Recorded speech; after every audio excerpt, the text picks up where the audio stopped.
Bienvenue dans l'émission Lecture, Théâtre et Radio.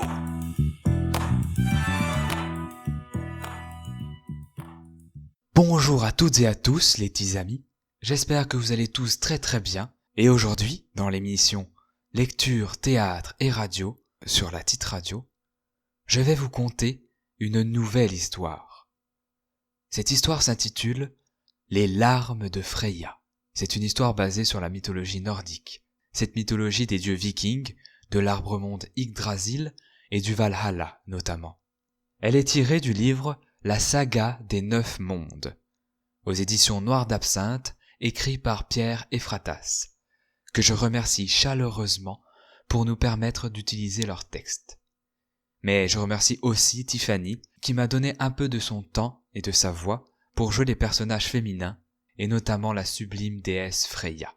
Aussi, si vous aimez les légendes nordiques et scandinaves, n'hésitez pas à acheter le livre La saga des 9 mondes. Bref, trêve de blabla, laissez-vous emporter par ce magnifique conte, Les larmes de Freya.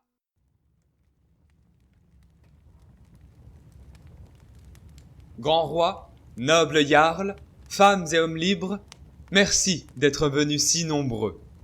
Sur la pointe des plus hautes montagnes, dessus les flots affolés des mers, sur la tête ployée des forêts, mugit la féroce tempête, et la neige fouette les flancs de vos longues maisons. Mais ici, rien n'est à craindre, tout est à partager, car l'amitié et les belles histoires nous réunissent. Alors, buvez, mangez, embrassez-vous, soyez heureux. Quant à moi, je vous promets de vous réchauffer en vous contant ma première histoire, qui se déroula dans l'ancien royaume du Val, situé aux confins du Halogaland, dans la Norvège. Au temps jadis, c'était un lieu préservé de toute guerre et de tout affrontement, une terre prospère et riche.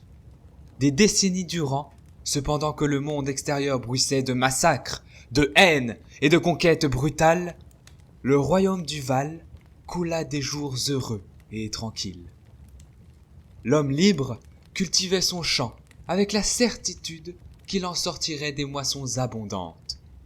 Le skald pouvait voyager en toute sécurité. Le marin trouvait les coursiers des mers les plus fringants. Le forgeron travaillait le métal pour en faire des haches qui serviraient aux travaux et aux jours, des épées qui resteraient dans leurs fourreaux et des outils qui bâtiraient des maisons. Le brasseur tirait des biorrires exceptionnels, les marchés regorgeraient de richesses, et l'on chantait plus qu'à son tour la douceur de la vie. Oui, mes amis, le royaume du Val était un joyau posé sur la terre sombre du Midgard, où vivent les humains. Et seul un prodige pouvait expliquer pareille profusion de bienfaits.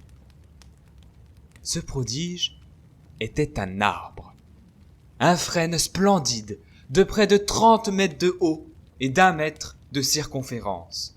Ses feuilles étaient brillantes, et chacune de leurs folioles dentées semblait un bijou appendu à un fût blanc de nacre.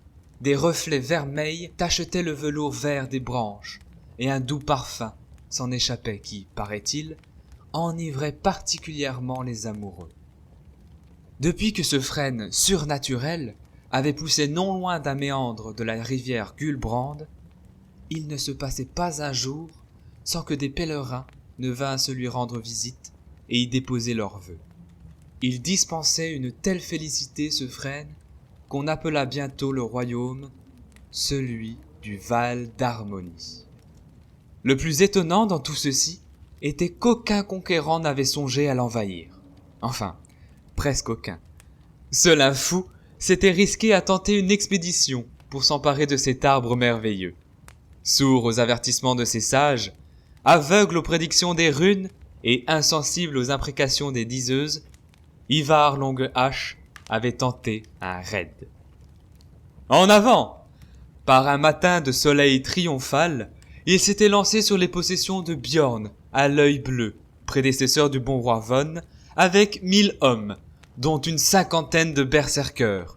des guerriers absolument effroyables lorsqu'ils entraient dans les transes du combat. Pour Longue Hache, les choses étaient claires. Ce soir, la tête du roi Molas sécherait au bout d'une pique. On boirait son hydromel de dégénéré en lutinant de belles cactives. L'arbre deviendrait la plus belle prise de son existence, plus belle encore que les 20 ciboires d'or, les 3 coffres d'objets précieux et les 100 vaches qu'il avait ramenées de ses raids dans le sud. À lui la belle vie. Vive les illusions. À peine Ivar avait-il posé le premier pied sur la terre du Val, tout juste à la lisière de la forêt du vieil Allard, qu'il se retrouva, nez à nez, avec une vieille femme fort déplaisante qui, en fait de nez, offensait le sien par ses odeurs pestilentielles. Plus sympa. Croissa la vieille. Plus sympa si tu ne veux pas connaître la couleur rouge du malheur. La vieille aimait les allégories ronflantes. Par les 4 vents, S'esclaffa Longue Hache. je ne connais pas cette couleur, mais la tienne est aussi repoussante que la saleté sous les ongles de pied mal lavés. Ivar appréciait les métaphores subtiles, Je me moque de tes pieds comme de ma première morve. rétorqua la vieille. Tourne les talons et retourne d'où tu viens. Et toi, cadavre ambulant, va pourrir en elle! S'écria le guerrier furibond. Là-dessus, il voulut abattre sa hache sur la vieille. Certaines fois, entre vouloir et pouvoir, il existe un abîme aussi profond que celui du Ginnungagap au bord de Midgard. La poignée de l'arme se brisa, et sa lame fit un curieux retourné dans les airs. Elle alla se ficher au beau milieu du crâne d'Ivar, crâne qui, avec un sens aigu de la géométrie, se sépara en 2 parties égales. C'était fâcheux, évidemment, mais la horde des guerriers ne se détourna pas pour si peu. Le sang et la cervelle répandue ne leur faisaient ni chaud ni froid, ou plutôt si, ils avaient tendance à leur échauffer une bile déjà bouillante, de sorte que la meute hurlante se rua en avant, prête à déchiqueter la vieille à belles dents d'acier. Vive l'enthousiasme! Au moment précis où les fidèles d'Ivar se précipitaient, les haches et les épées haut levées, 2 arbres s'effondrèrent sur leur premier rang. Ceux qui étaient derrière eurent grand-peine à ne pas chuter dans l'immonde bouillasse de corps écrasés. Cependant qu'ils poussaient des cris d'horreur et de colère, un vent épouvantable se leva et leur imposa silence. Alors, la tempête les fustigeant à grands coups dans le dos, ils s'enfuirent à toutes jambes, piteux et titubants. Et, comme ils étaient encore plus de 900, ça faisait beaucoup de jambes. On ne les revit jamais. Là-dessus, la vieille haussa les épaules et, se retournant vers le cadavre d'Ivar, elle dit « Il n'y avait déjà pas grand-chose dans ta caboche. Maintenant qu'elles sont 2, ça ne s'est pas arrangé. » Elle repartit d'où elle venait, et les loups vinrent achever avec gourmandise ce que les arbres avaient commencé. Depuis, cette horrible histoire ayant été portée sur les ailes rapides de la rumeur, plus personne ne s'était approché du Val avec de mauvaises intentions.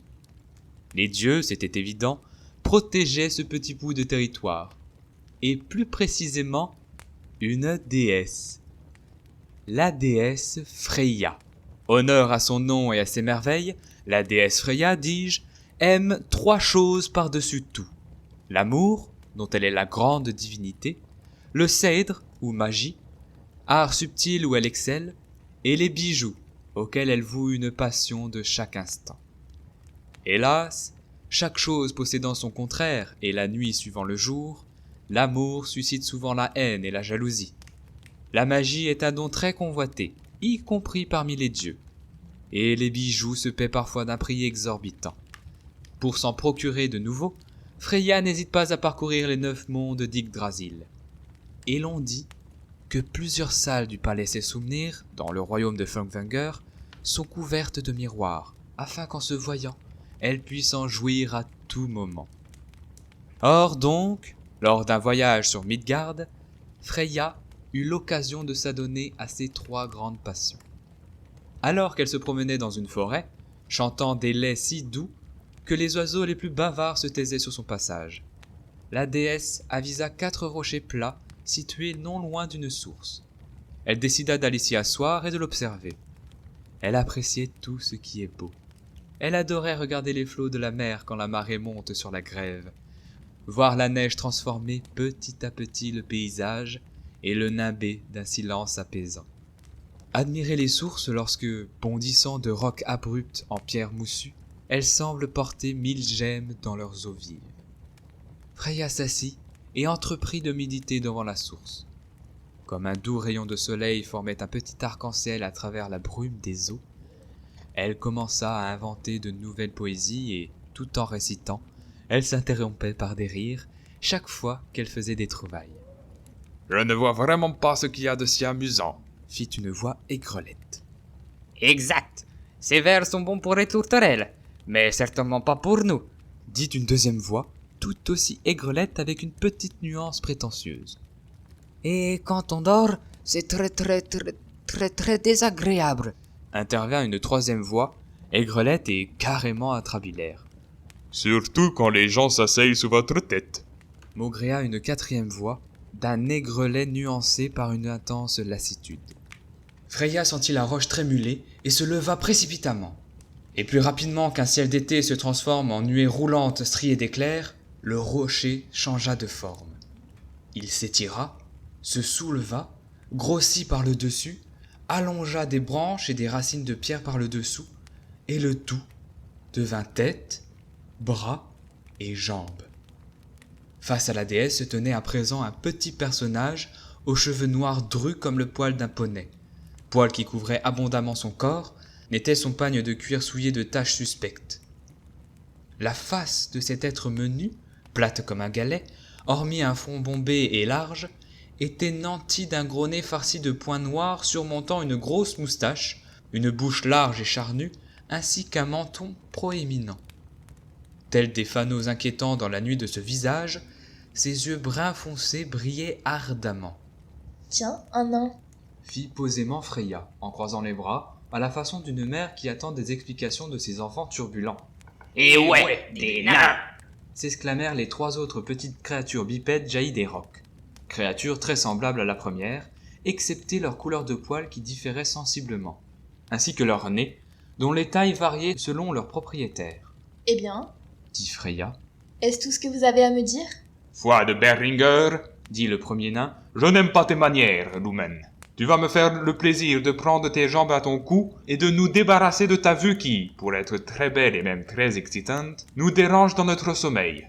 Car nous dormions, figure-toi. L'humaine ? S'esclaffa la déesse. Alors là, mon petit bonhomme, je te conseille de te frotter les yeux et de mieux regarder. À cette remarque, et au reflet effrayant qui dansait dans les yeux de Freya, les nains comprirent leur funeste erreur, et ils changèrent aussitôt d'attitude, se présentant tour à tour avec déférence et moult prosternations. Berlinger, pour vous servir. Ô ma puissante déesse. Gréère, ô maîtresse de la magie. Dvalin, Et Alfrig. grande Vanadis, Mes bons amis, reprit Freya qui s'amusait beaucoup. pour cette fois, j'accepte vos hommages. Cependant, reconnaissez que vous avez manqué de manière. Les nains l'admirent, et Berlinger, qui pourtant détestait les discussions d'affaires juste après le réveil, demanda comment se faire pardonner. En m'offrant un joli bijou. Rétorqua Freya, la bouche en cœur. Hein? S'exclamèrent Gréer, Dvalin, Alfrig et Berlinger. Eh bien, quelle est cette surprise ? N'êtes-vous pas des maîtres dans le métier ? Les nains, sensibles à la flatterie, admirent que oui. Ils étaient des maîtres, et même, ô paradoxe, de grands maîtres. Comme ils frétillaient ainsi que des poissons dans un filet, Freya poursuivit ses compliments en approchant si près des quatre compagnons qu'ils en perdirent tous leurs moyens, et que Dvalin finit par lâcher. Il y a... Oh, je ne devrais pas le dire. Il y a le Brisingamen. Oui, le Brisingamen. Et Dvalin soupira en se maudissant intérieurement de s'être montré aussi faible. S'il prenait le temps de s'adresser les pires reproches, ses trois autres compagnons montraient encore moins de patience. Ainsi que des archers procédant à l'exécution d'un traître, leurs regards ténébreux le transperçaient de flèches dentelées. Le quoi ? Demanda ingénument Freya en battant des cils. Le rien du tout. Grogna Dvalin, effondré sur sa honte de s'être stupidement délivré d'un lourd secret. Mais il était trop tard. Il fallait tout avouer. Le Brisingamen était un collier si parfait que les nains des montagnes, des plaines et des forêts ne pourraient qu'en tomber malades de jalousie. Et où est-il, ce collier? Demanda Freya d'une voix plus douce que toutes les caresses d'une amande sur le corps de son amoureux, plus tendre que tous les zéphyrs sur les jeunes feuilles du printemps, et plus bienveillante que les baisers de toutes les mamans sur la tête de leur bébé. Dans notre atelier, à Nidavellir. Grogna Berlinger. Et je précise pour la bonne comprenette que le Brisingamen n'est pas à donner. Ni à vendre appuyèrent les 3 autres nains en frappant du pied, Dans ce cas, n'hésitez pas, mes chers amis, montrez-le-moi. suggéra la déesse, les yeux étincelants de convoitise. Vous savez que j'aime les belles choses et que je révère la dextérité de votre race, Elle aurait pu ajouter ainsi que la faiblesse de vos résolutions, quand on paie le bon prix. Ça demandera du temps. se renfrogna Berlinger. le temps d'un double voyage. Tint à expliquer Dvalin. Soyons brefs. Le coupa Freya. Quand pourrez-vous me montrer votre chef-d'œuvre? Dans 3 semaines, ici même, quand le soleil sera au plus haut dans le ciel. Répondit Berlinger. La déesse accepta et, après de nouvelles prosternations auxquelles Freya répondit par un grand sourire, on se sépara. À ce stade de mon récit, je sais que je vais vous décevoir, mais personne, je vous l'affirme, ni vous, ni moi, ni les rois, ni les empereurs du Sud, ni même les dieux et les déesses, personne ne vit une existence parfaite. Ainsi, mes amis, je me dois de vous révéler qu'en dépit de sa puissance et de ses dons, de sa beauté et de ses charmes, la déesse Freya était délaissée par son mari. Le malappris s'appelait Odre. Le bougre préférait chasser, boire, se battre et se laisser aller dans les bras de dames dont c'était le métier. De sorte que, maintes fois, la belle déesse avait connu des amants, suivant en cela les grands élans de son corps et de son cœur. Elle alla même jusqu'à partager les ardeurs d'Odin, le roi des dieux. Et il semble que celui-ci en fut fort impressionné, car, et quoiqu'il fût lui-même un grand séducteur, il concevait une grande fureur à l'idée que celle qui s'était un jour donnée à lui puisse offrir ses sublimes libéralités à d'autres. Alors, il l'espionnait, ce qu'elle n'ignorait pas. Au début, cette situation lui avait causé du chagrin. Puis, le souverain des dieux n'abandonnant pas sa surveillance intempestive, son sentiment s'était mué en une franche colère et, enfin, en une implacable résolution. Quitte à rendre Odin fou de colère, Freya n'hésitait plus à vivre sa vie sans pudeur, au vu et au su de tous. Parfois, oserais-je vous le dire, parfois, elle faisait l'amour au milieu d'une clairière, ou tout en haut d'une montagne, ou alors dans un lac, sur une plage ou, carrément, sur le banc de nage d'un long bateau. Pour faire enrager Odin, elle laissait passer au beau milieu de ses ébats, ces aveux subtilement amenés qui font tant plaisir aux amants, ces coqs toujours promptes à coqueriquer leur triomphe. Oh, Murmura-t-elle dans un soupir. jamais je n'ai connu un tel plaisir. Ou encore. C'est la première fois que j'accepte de faire ceci ou cela avec un homme. Et plus rude encore pour le roi des dieux. Ah, c'était vraiment divin. La dernière folie de Freya s'appelait Fergil, un jeune homme de 23 ans, aussi prompt à ravager un lit dans sa rage d'amour qu'à briser les boucliers de ses ennemis sous la force effroyable de son épée. De ceci, n'allait cependant pas conclure que c'était une brute aussi stupide que limitée, tout juste bonne à répandre les plaies et les bosses et à servir d'étalon de concours aux belles dames. Non, Fergil était équipé de quelques dispositifs plaisant terriblement aux femmes et aux déesses. Il était sensible, intelligent, délicat, prévenant et très rieur. C'est pourquoi, d'ailleurs, on l'appelait Fergil au doux sourire. Il chantait juste, et lorsque ses longs cheveux blonds virevoltaient dans le vent au rythme de son chant, les Valkyries, qui, sous leur grande cuirasse, cachent un petit cœur tout mignon, venaient l'écouter en secret. En juger par la couleur de leurs pommettes, elles y prenaient grand plaisir, et ainsi, lorsque Fergil combattait, elles l'aidaient secrètement. Toutes ces qualités, ainsi qu'une certaine complicité d'esprit qui l'unissait à Freya, laquelle se faisait passer pour une volva, c'est-à-dire une prêtresse du Séidr, avaient fini par conquérir le cœur de la déesse. À son grand étonnement, cet amour excédait le temps d'une rosée sur les prairies. Plus surprenante encore, jamais elle n'avait eu envie de se débarrasser de Fergal, de l'abandonner rapidement à son sort comme tant d'autres avant lui. Quand ils partageaient leur jeu si doux, elle se sentait transportée d'une folle allégresse et elle se montrait de bonne humeur pour de longs jours. Pour lui, elle avait retrouvé sa pudeur et sa discrétion, et elle abritait leur rencontre là-haut, sur la cime du Trollhamar, dans un palais de glace. Bref, n'y allons pas par quatre chemins. D'ailleurs, les dames de cette assemblée m'ont déjà compris. Freya était follement amoureuse de Fergal. Pour toutes ces raisons, et sachant que le borgne les espionnait, elle appelait Odin Le borgne. quand elle le détestait, c'est-à-dire très souvent. Freya protégeait Fergal de toutes ses forces. Une sorte de manteau magique invisible le préservait des coups du sort, à telle enseigne que beaucoup prétendaient qu'une sorcière s'était penchée sur son berceau en versant dans son lait un filtre de protection qui charmait les Nornes. Donc, jusqu'ici, aucune lance, aucune hache, aucune flèche, aucune épée n'avait réussi à tuer Fergal. Celui-ci y trouvait de grands motifs de fierté et aussi, dois-je le dire, de témérité. Le dément sublime n'hésitait pas à se jeter au milieu de pires mêlées ou à défier l'ennemi, debout sur une roche au cœur de la bataille. Et sur les longs bateaux, il ne craignait ni le givre, ni la tempête. Mais, comme dans un amour, il faut toujours que s'insinue la crainte ou l'angoisse. Et Freya, étant amoureuse au-delà du raisonnable, mot qui, je l'admets, s'accorde fort peu avec ce sentiment. Elle cherchait quotidiennement à le séduire à nouveau, tant elle craignait que la beauté de son cher, très cher Fergal ne le pousse dans les bras d'une autre. Certes, c'était méconnaître le jeune homme qui avait le cœur si droit qu'on le disait naïf. Mais ainsi allaient heureusement les jours. Un matin, Freya le réveillait entouré de 100 oiseaux multicolores.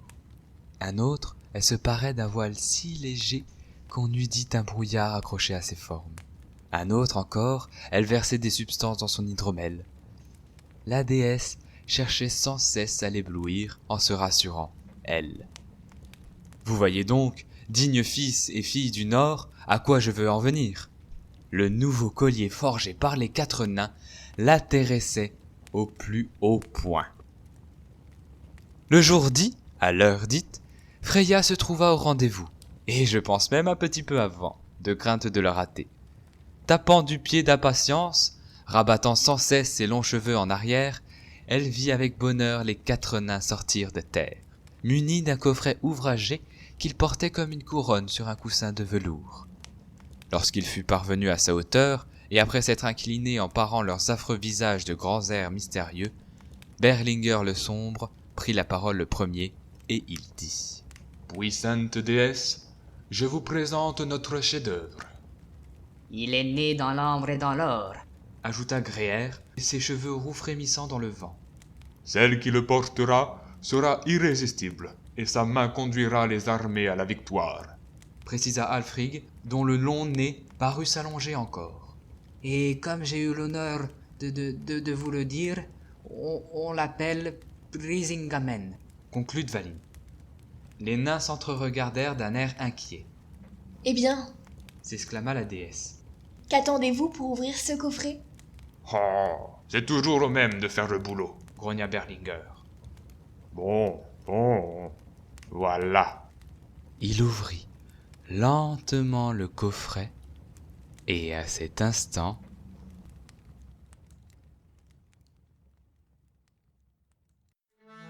et c'est ainsi que se termine cette première partie du conte Les larmes de Freya.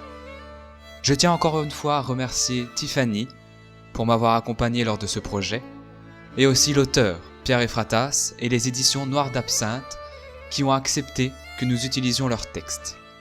Aussi, si cette histoire vous a plu, je vous invite à acheter le livre La saga des 9 mondes. Il comporte d'autres histoires du même style. Merci de nous avoir écoutés, portez-vous bien, et à bientôt sur la Titre Radio.